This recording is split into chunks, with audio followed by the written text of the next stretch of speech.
Assalamualaikum warahmatullahi wabarakatuh. Alhamdulillah wassalatu wassalamu ala Rasulillah wa ala alihi wa sahbihi wa man wala. Alhamdulillah, bersyukur kepada Allah Subhanahu wa taala kerana dengan limpah kurnia serta izinnya dapat lagi kita bersama-sama pada petang ini untuk mempelajari pelajaran yang seterusnya, iaitu pelajaran ibadah. Insya-Allah pada hari ini kita akan belajar satu tajuk, iaitu solat qasar. Okey, solat qasar. Okey.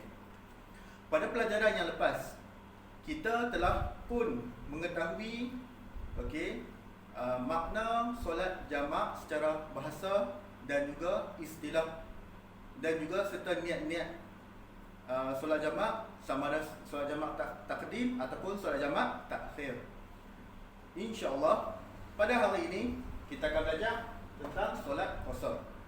Pertama sekali, apa maksud qasar? Okey, maksud qasar dia ada dua lah. Dia ada dua, iaitu makna segi bahasa dan juga dari segi istilah.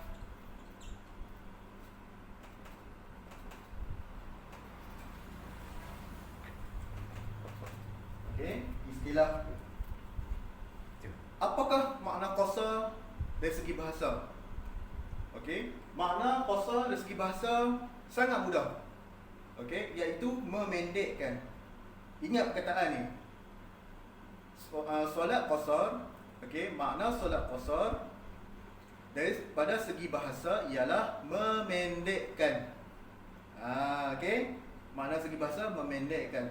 Makna segi istilah ialah memendekkan ataupun mengurangkan bilangan rakaat daripada 4 kepada 2 rakaat.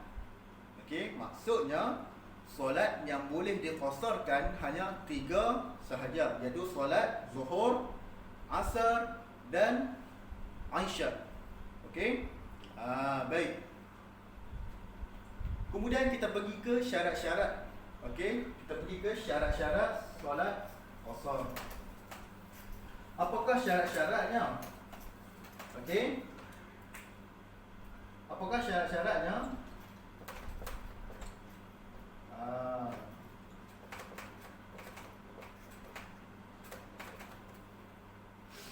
Yang pertama,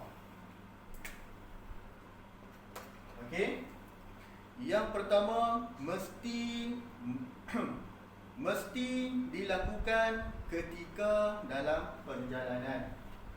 Okey, dilakukan ketika musafir.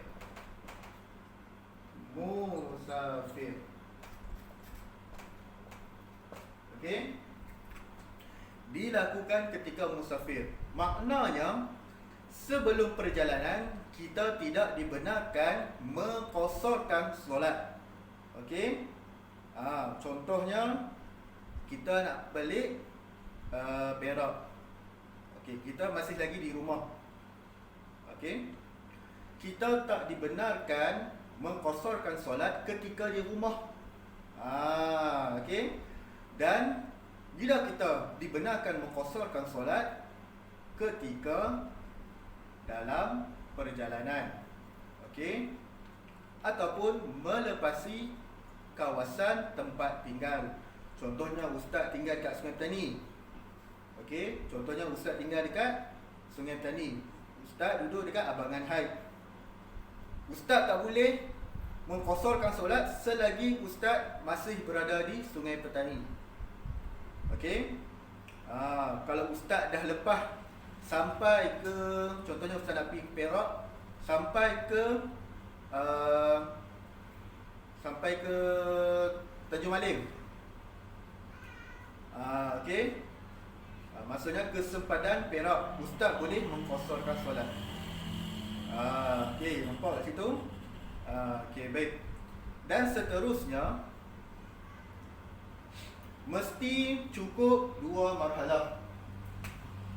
Okey. Mesti lebih Dua marhalah. Apa maksud marhalah ni? Marhalah ni maksudnya ialah kadar perjalanan yang melebihi 100 km. Okey? Melebihi 100 km daripada tempat tinggal kita. Itu adalah marhalah. Kalau lebih 100 km daripada rumah, daripada tempat tinggal kita, maka kita boleh mengqasarkan solat. Okey. Okey, baik.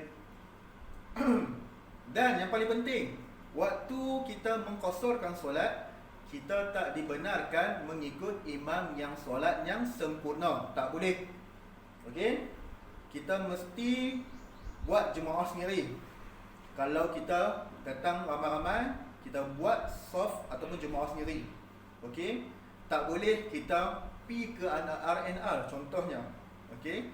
Kita nampak ada orang sembahyang. Kita tak boleh sembahyang dengan orang yang sembahyang biasa. Tak boleh. Okey?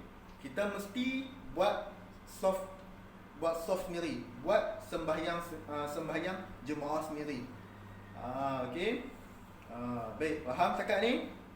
InsyaAllah saya harap semua faham. Okey. Setakat ni syarat-syarat solat qasar. Okey, syarat-syarat solat qasar. Sekarang kita pergi ke makna solat jamak dan qasar. Ni baru kita nak masuk. Okey. Ni baru kita nak masuk. Okey. Solat jamak qasar. Okey. Apa makna solat jamak dan qasar? Okey. Iaitu menghimpunkan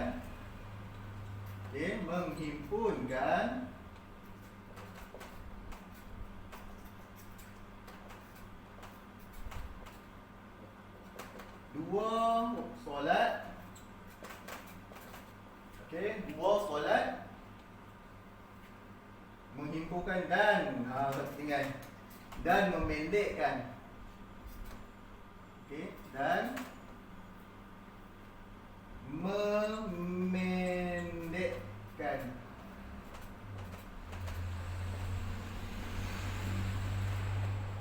Okey, memendekkan solat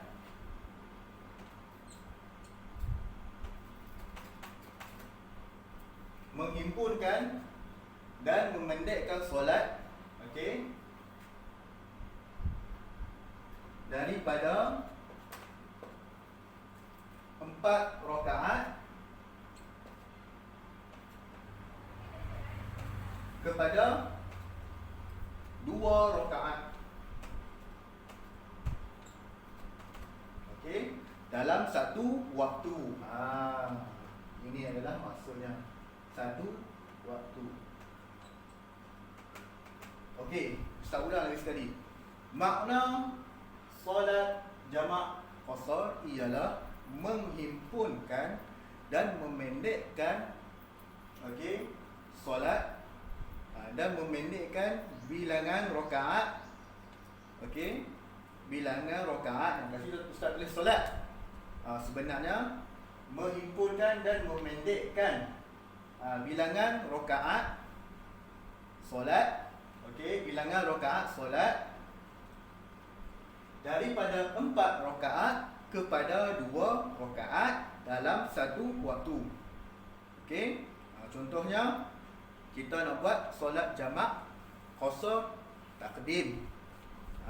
Pertama sekali, kalau kita niat solat jamak takdim, kita mesti buat ikut waktunya dahulu. Contohnya solat zuhur. Okey, contohnya waktu zuhur kita nak jamak qasar. Okey, zuhur dan asar. Kita niat solat jamak takdim, kita mesti buat solat zuhur dahulu. Ingat balik apa yang Ustaz terang pada pelajaran yang lepas? Okey, baik. Tetapi kalau kita niat solat jamak qasar takhir. Okey, apabila tiba waktu zuhur, kita boleh melakukan solat asar dahulu dan kemudian barulah kita buat solat zuhur. Itu adalah jamak takhir. Okey. Baik. Sekarang ni jelas murid? Okey. Ini adalah makna solat jamak qasar. Okey. InsyaAllah pada akhir pelajaran kita, Ustaz nak sedikit baca niat solat jamak qasar. Okey. Macam mana? Ikut Ustaz. Usolli, ini kita mula dengan solat jamak qasar taqdim dulu. Okey. Contohnya solat contohnya waktu zuhur. Okey, waktu zuhur.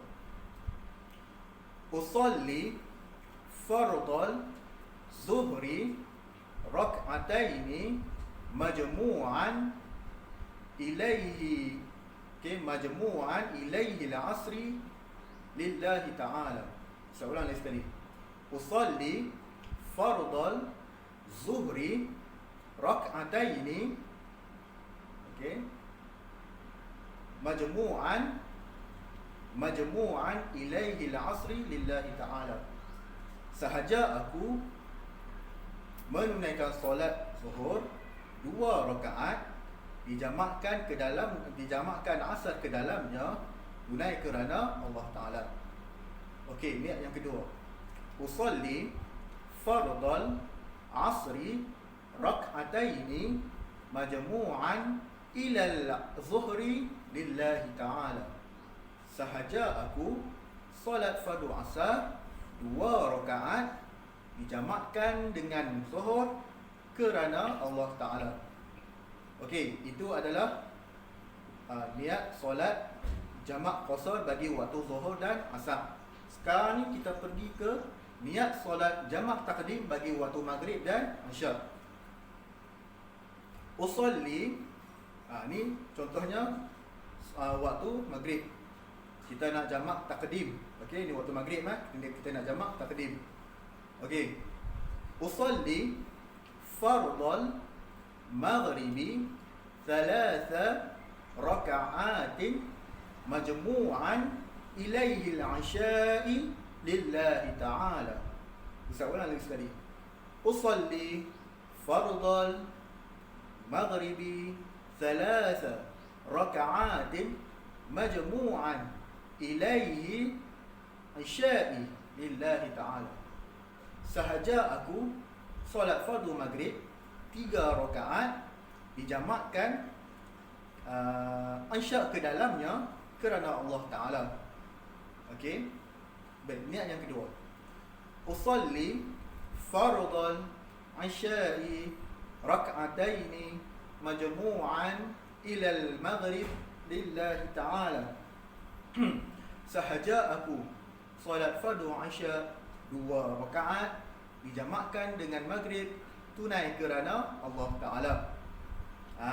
Itu adalah jamak taqdim, jamak qasar taqdim bagi waktu maghrib dan isyak. Baik, sekarang ni kita pergi pula ke niat solat jamak takhir. Okey, niat solat jamak qasar takhir. Kita ambil waktu zuhur. Okey, kita ambil waktu zuhur dan kita nak sembahyang asar. Okey, dia ada macam ni.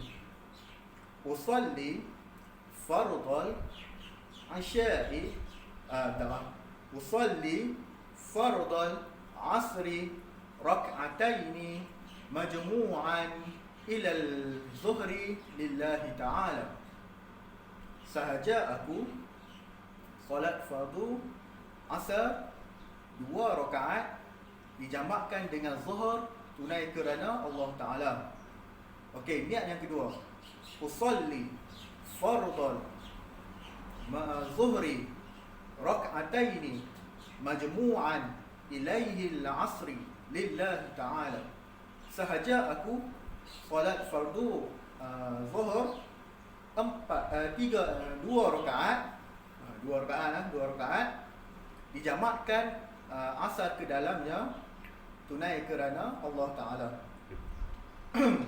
Okey. Baik, kita pergi ke waktu solat maghrib dan isyak. Usalli fardal isya'i rak'ataini majmu'an ila al-maghrib lillahi ta'ala.